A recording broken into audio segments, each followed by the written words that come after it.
Sound check 1 2 3. Sound check 1 2 3.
Good morning and welcome to the Procurement Subcommittee for February 20th, 2026. I'm your chair, Ward 2 City Councillor Cameron Kretsch, and joining me today in council chambers, Ward 4 Councillor Tammy Huang, Ward 13 Councillor Alex Wilson, Ward 1 Councillor Maureen Wilson. I'm going to call today's meeting to order because we do have quorum. First thing we'll do is approve the agenda. Could I have a mover and seconder to approve the agenda as presented? Moved by Councillor Alex Wilson, seconded by Councillor Huang. Any discussion on the agenda? Not seeing any. This is a show of hands vote. All those in favor? That's everyone. That carries. Any conflicts of interest to declare today, folks? Not seeing any. Our last meeting was March 7th, 2025. Approval of the minutes of the previous meeting. Can I have a mover and seconder to do that? Councillor Huang, Councillor Maureen Wilson.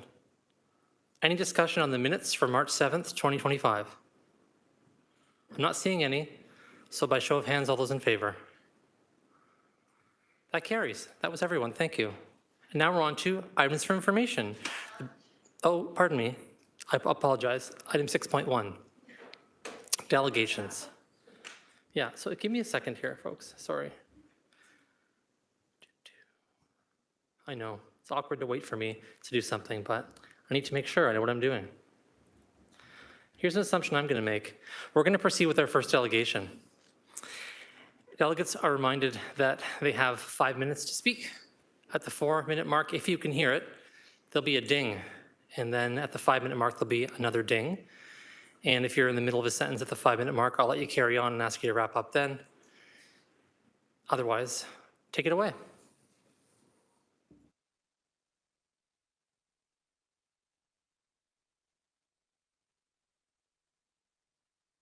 Just making sure, can you see my shared presentation? Yes, we can see your share presentation.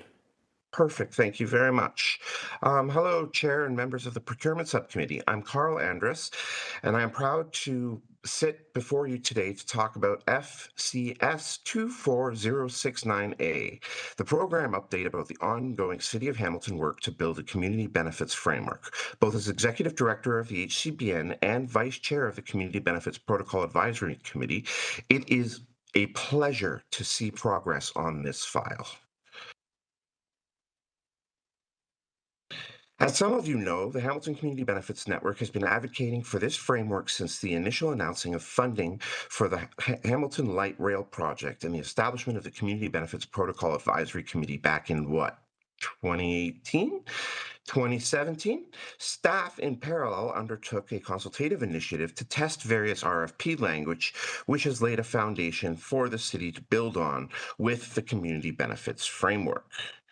It's been a long road getting from there to here. Sorry for the earworm for any Star Trek fans, but thanks to the support of Council, staff work is finally underway to build a framework and develop a roadmap to prototype it and eventually, I hope, provide an opportunity for community wealth building by leveraging the money the city is already spending on capital and operations and focusing it within the city of Hamilton on validated local suppliers to keep the dollars the city spends here in our local economy. Other cities have gotten an early start, but I'm confident that staff is working diligently to move this council priority forward. Social procurement is one of 3 pillars that will make up the community benefits framework. An important one of the 3 facets of that proposed framework, a larger piece of the initiative. It is not community benefits and social procurement, but rather an undertaking to build a community benefits framework that includes social procurement. It also includes community employment benefits, which are increasingly being used by the federal government as a precondition for infrastructure dollars, especially in the new public transit and housing funds, and the public realm and community supports pillar, which serves as a flexible space for a wide range of neighborhood improvements driven by resident engagements and can include such vessels as community benefit agreements and voluntary donations by developers. The framework of the roadmap is plan to return this term of council. As the report puts forward, it will present a roadmap for implementation, not a rapid policy shift. Hamilton is playing catch up with other cities that have already implemented various forms of community benefit policies. However, with staff resources focused elsewhere during the pandemic, they're just now working thoughtfully to provide a made in Hamilton community benefits framework that's well tested before full implementation. I just wanted to present myself here today to remind this committee that the CBF, or Community Benefits Framework, will not be limited to procurement alone and is looking at prototyping those three different yet supportive and interconnected pillars. And although procurement and the procurement team are doing invaluable work in assisting the building of one of these three pillars, social procurement is not the only aspect of community benefits being explored. I also came as a subject matter expert on community benefits as a movement, as a potential policy, and as a City of Hamilton project, offering myself up to any questions you might have, having traveled on this journey for many years to get where we are today. So, as you accept this report for information today, feel free to ask me if you need any further clarification on the framework or community benefits as a whole. Thank you for your time. Thank you very much, Delegate Carl Andrus. I really appreciate your ending slide there. While I don't support ties, I definitely support cats. So thank you very much for that. We do have one speaker who has questions for you. So I'll turn the microphone over to more interesting dialogue from Councillor Alex Wilson. I can't promise it's more interesting. But Carl, thanks so much for coming out and for sharing kind of your history watching this and your support for what's happening next. I just wanted to give you a chance to talk about the role of the public in the path ahead. So whether that's from the Hamilton Community Benefits Network perspective, or my mind is actually just, I think last week or 10 days ago or so, Scottish Parliament passed the Community Wealth Building Act largely due to massive popular support. And I think that's how that legislation is being talked about, is the role of the public, social media, et cetera, in getting engaged. And, you know, it's a procurement policy that suddenly you have people on the street championing, and it became this huge public movement. So as we move forward with this work, this is the enabling work, as you've kind of talked about. When do we get to further along in this process where we're hearing from the public? Could you talk about what some of those touch points you'd like to see for collaboration are, so we can get that excitement that we saw just 10 days ago, you know, across Scotland here in Hamilton about some of the policies?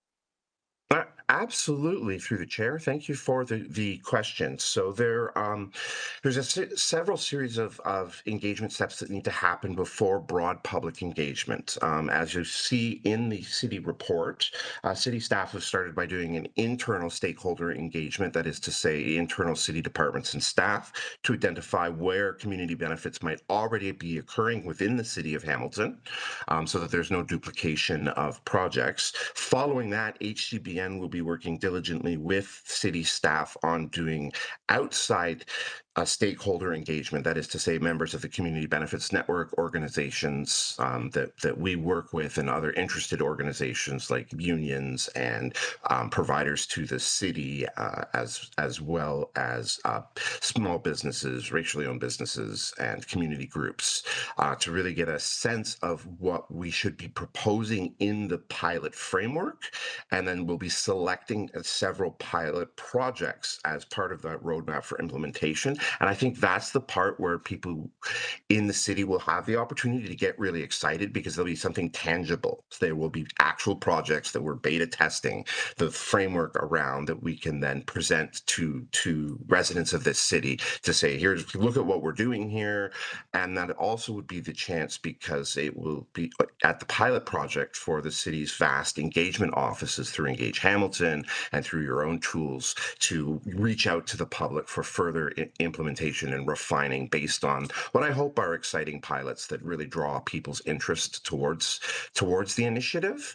We are also, of course, as part of our stakeholder engagement, hoping to meet with all of the city councilors before the recommendations for the prototype of the community benefits framework, to get feedback from yourselves through the chair and your colleagues. So I think there will be several steps, starting with just the larger sort of organizational stakeholder engagement. But as the process gets narrower and closer to a reality, it'll be really exciting to get out to the broader resident public. Thanks. I absolutely agree. Really exciting. Thanks so much for being here, Carl, and for all your work on this. Not seeing any further speakers, so I'll ask for a move and seconder to receive the delegation for today. Moved by Councillor Huang, seconded by Councillor Alex Wilson. Any discussion on receiving the delegation? Questions for staff or anything? Nope. Okay, great. All those in favor by show of hands. That's everyone. Thanks, Carl. Appreciate you being here. We're now moving on, for real this time, to 7 items for information. Item 7.1 is the Procurement Subcommittee Terms of Reference. May I please have a mover and seconder to put the terms of reference on the floor? Moved by Councillor Alex Wilson, seconded by Councillor Huang. I will pass the chair over to the vice chair briefly. Just wanted to say that the reason we're doing this is because another member of council is asked to join the Procurement Subcommittee, though he's not here today, Councillor Spadafora, and typically we have 4 members, but we can change it whenever we want. So if more people want to join the fun, they can. I'll also say I'm not going to be weird about this meeting being called by the chair only. So if you really want to call a meeting of the Procurement Subcommittee, just reach out. There's not a gate here. The reason we're here today is because Councillor Spadafora called or asked to call this meeting. So happy to be flexible about that, not gatekeep. I just want to say that publicly. Seeing no other speakers on this exciting item, I'll take the chair back. Oh, there is another speaker, pardon me. Go ahead, Councillor Alex Wilson. Thanks. I'll still give you the chair back. On this one, I think just before the meeting, another committee member also kind of flagged with me that this need to be updated to better align with that work. We're also nearing the end of a term of council, and so I don't think that needs to be expeditious or fast work. Later on this agenda, there's a motion kind of asking for more of a bit of an overview. I am wondering, I guess I'll float this idea as if we could maybe defer this item to a future meeting or receive it today, but maybe add an amendment or just add in that conversation of the motion, maybe hearing staff's thoughts on if this needs to be updated, but also giving committee members a heads up before our next meeting that if they have changes they want to bring to the terms of reference. I think there's much more of a policy review component that I've heard from committee members that there's an interest in social procurement, the bit that overlaps with procurement there, but those pieces aren't, I mean, they're set in policy in number 1, but maybe talking about those a little bit more and some of those buying functions that we're not maybe seeing as commonly called in the committee based on at least this term of council, maybe could be minimized in the terms of reference. So that would be kind of my thought, is maybe that could happen at our next meeting, not this one, but just given that this is up on the floor, that would be my suggestion, is to either defer it or just receive it. Yeah, what I would say in response to that is we should approve it today because the change has to be approved that's in there today as an amendment for 5 members to be here. Otherwise, 5 members can't be here. We can bring it back for amendments anytime we want, repeatedly, ad nauseum. So if you want to bring it back next time or have it be on the agenda next time, absolutely you can do that and propose amendments anytime. This is not a one-time activity. So I think we should just approve what we have in front of us today in terms of the amendments to these things. And no, there are 5, yes, but I'm saying that's the change that's being made in the... It's already been made. So we're just receiving. 1 second, sorry, just a second. There's lots of people talking. I want to make sure I understand what's happening. Give me 1 second. Yeah, what were you saying?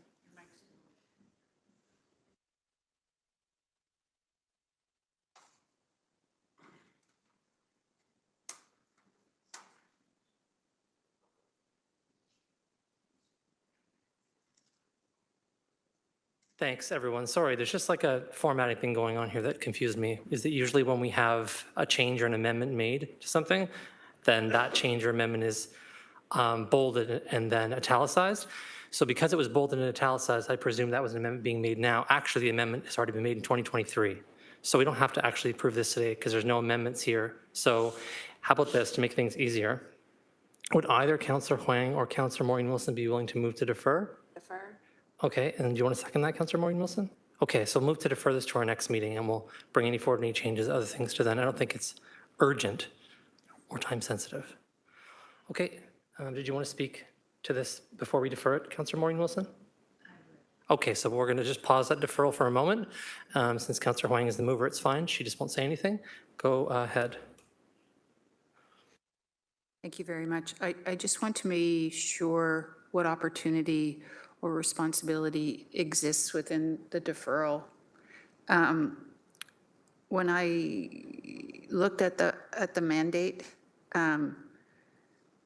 it seemed dated to me and not aligned with many of the various conversations that we've had about procurement, not necessarily here. So I just, is it, what would be valuable for me, and I'm happy to do it, is looking at, for example, all the AG recommendations that we've had and cross-tabbing that with any references specifically to procurement. And so just seeking some instruction of what is my responsibility or opportunity as a member versus operationally what is that of staff and whether that direction needs to be given. So I'm more than happy to sit down and saying, okay, here's the mandate. Doing a word cloud, have any of these A to Ds actually risen above the noise, above the discussion this last term of council? Probably not, but what has? And I would really like to cross-tab that with AG recommendations in order to ensure that we're doing our responsibility in that regard. So just seeking some maybe clarification on the what comes under the instruction. Thank you. Yeah, I think there's an easy solution for this one. Thanks for saying it. So this could be an instruction with a deferral to ask staff to come back at the next meeting with a memo, right? So nothing overly exciting, but a memo that lists perhaps things that have come up since 2022, and this was the last amended because that was originally put in place in 2011, right? There was an amendment in 2022, one in 2023. The 2023 amendment was just one word. So perhaps coming back since 2022, but anything that's come up with respect to Auditor General recommendations or other things that have been discussed by council with respect to procurement, and bring back maybe a list or summary of those. And so that when we're looking at that, we can make determinations. We'll get that memo, we can advance, then people can bring motions or notices of motion here for changes to the terms of reference. Does that work okay? Thank you. Seems to work okay. All right. So the motion on the floor is a deferral from Councillor Huang with instructions. Those instructions, I think I said them out loud, and I know that our legislative coordinating team will be able to figure that out. And we'll vote on that now. All those in favor of deferring with those instructions? Oh, pardon me, it has to be electronic vote. I thought it was by hand because it was procedural, but we can have that vote electronically. Sure.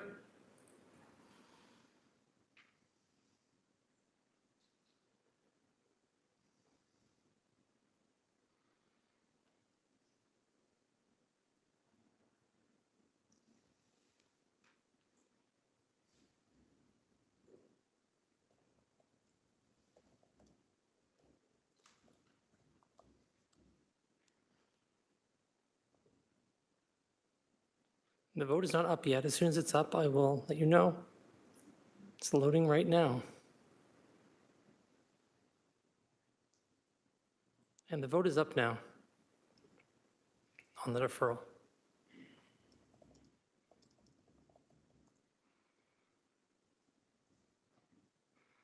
And that vote carries 4-0.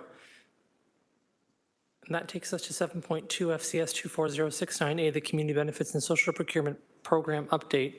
Before we get into this item for questions of staff, I just wanted to clarify something procedurally. At one point in time, something was referred to the procurement subcommittee with respect to the name that was going to be given to the community benefits framework, right? And we were supposed to consult on that. Since then, that action's already been taken up by council. So council already made a decision about that through the community benefits protocol subcommittee in terms of what we were doing. And so we're in this weird procedural wrinkle where there's this outstanding business item that we're supposed to weigh in on that council's already weighed in on. So it's kind of a moot point, but I wanted just to bring that up because it's something that I know clerk staff raised with me and asking what to do with that item. And I don't think there's anything to do with it because council's already made a decision about that as far as I understand. I could be wrong, but my understanding is that it's been taken care of in some way. Anyways, on to 7.2. Are there any questions for staff? Mover and seconder first, of course. Councillor Huang. I'll second it. I'm not seeing questions for staff about the report or the recommendations. Oh, I am now seeing that, sorry. Go ahead, Councillor Maureen Wilson. Sorry, thank you. Can I just refresh my memory on the chronology that's offered in the report? The top of page 3, it talks about work being paused due to COVID, certainly understandable, and a directive from the city manager. It then says the pilot model was subsequently discontinued. Could someone just remind me of the context of that? Thank you. Through the chair, Tina Ayako, Director of Procurement. It happened at a AFNA meeting in 2019. I'm going to guess it was in June of 2019. Okay. Before even the discussions or item for discussion were on the floor, Councillor Ferguson asked a question of staff regarding social procurement. He wanted to know more information of it. Right. At that time, the comments from AFNA were of some concerns because we had conducted some pilots without coming to committee or council for approval to move forward with that. Irrespective of our staff's ability to carry out pilots with respect to this. And at that point in time, the friendly direction was to stop for some concerns. Okay, thank you. I appreciate that context. I'll go back and review that. Full disclosure, sat on AFNA, so I bear some responsibility in that discussion and also not remembering it. So thank you very much. I'll do so. Appreciate it. Thank you very much. I'm not seeing further questions on this report or discussion around the recommendations, and so we will go to our electronic vote on the subject. Oh, good. It's a show of hands to receive. Apparently, everyone today, I'm getting the opposite for every sharing instruction, so apologies for that. So it's a show of hands to receive. All those in favor of receiving? Thank you very much. That carries 4-0. We're now on to motions and the overview of the procurement work plan moved by Councillor Alex Wilson. Would you like to present your motion and let us know who your seconder is?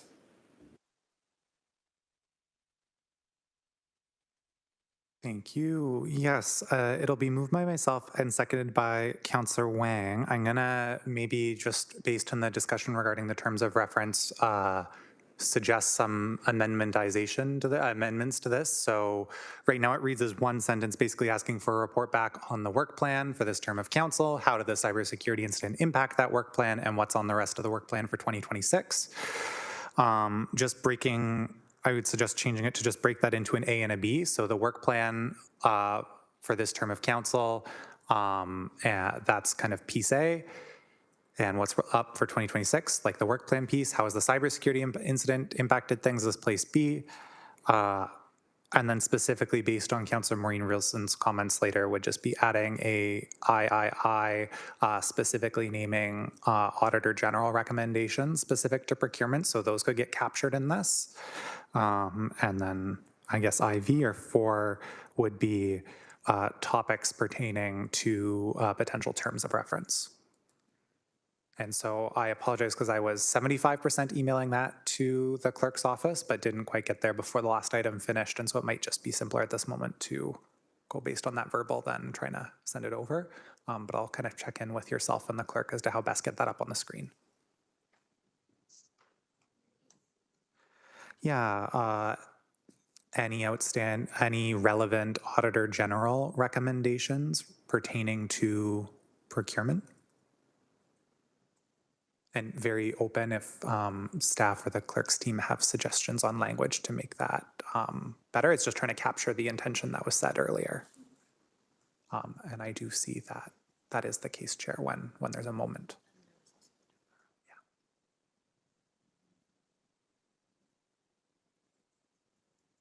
Yeah. Okay, we're going to get that up on the screen at some point. I see over here. Director Yako, go ahead. Through the chair, I have 2 requests. One, it says by Q2 2026. Can we please say in? Yes, as opposed to absolutely. by? Thank you, because that's in April. And the just for my clarification, so usually when there's recommendations that come out of an OAG report, all the recommendations come back to that committee. So I'm not exactly sure what the intent of this subcommittee is with respect to those pertaining to procurement. Do you just want a list of them, or do you want us to start reporting into this subcommittee?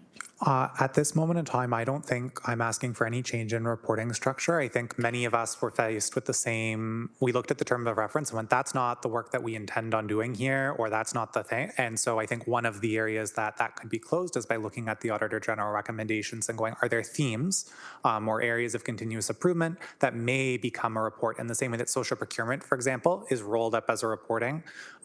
Response to the cybersecurity management, vendor performance management, these are things that kind of procurement already rolls up and reports at a higher level or at a kind of a program level. I think my intention, at least, in understanding what's outstanding in those Auditor General reports is to understand if there's a roll up or a higher level of reporting or kind of a thematic discussion that comes out, not to focus on reports on individual audit recommendations and their specific status.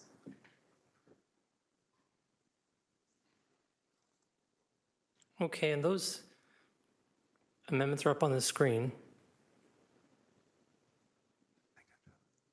You want to go ahead, Councillor Alex? If I could just on D, regarding the terms of reference, that would be, because I think it's a jointly co-created between the committee and staff, what those terms of reference should be ultimately approved by committee. So I guess what I'm trying to say here is if staff have areas where they think the terms of reference need updating, wanting to give that suggestion, understanding that ultimately committee's the one doing that work, but just wanting to really clearly hear if staff have opinions on how the terms of reference could be edited or improved. That's the intention of D.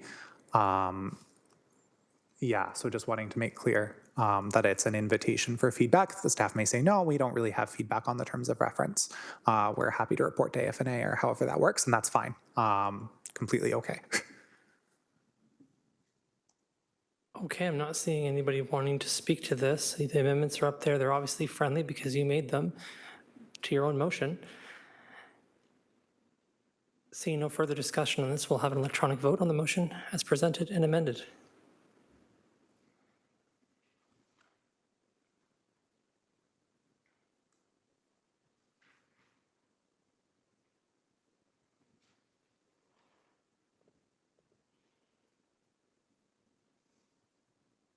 And that vote is up.